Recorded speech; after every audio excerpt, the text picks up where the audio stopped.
two sisters were unfortunately living in this home out in San Bernardino that had flooded. And so the home had flooded and the insurance company obviously had to deal with that situation, but then they offered them $5,000 for the damage. I mean, this house was a wreck. And they lived in an area up in San Bernardino where it got so cold that it actually snows up there. And for years after the flood, they didn't have heating, AC, and they lived like that for a couple of years.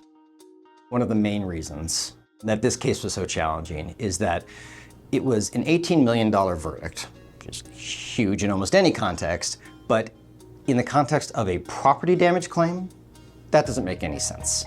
And so we had to overcome a San Bernardino jury's instinct to perhaps think these two people had their claim denied, their house got a little broken, a little damaged, and the insurance company didn't offer enough money to fix it.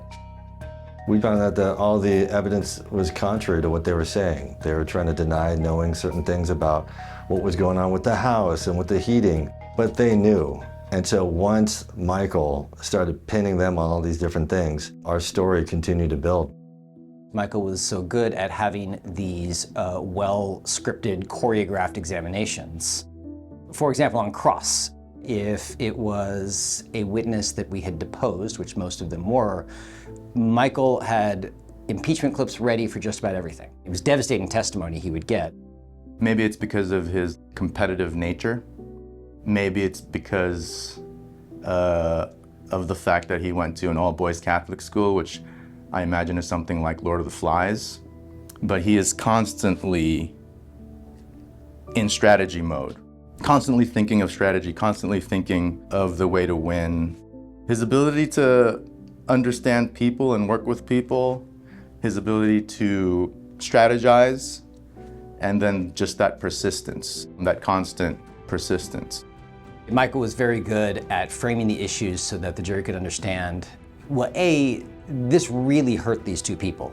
It's not just property damage, it was much more significant than that.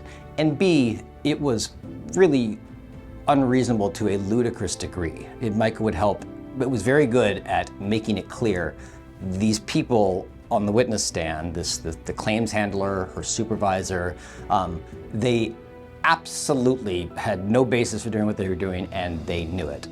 And that's why the jury awarded $12 million in punitive damages.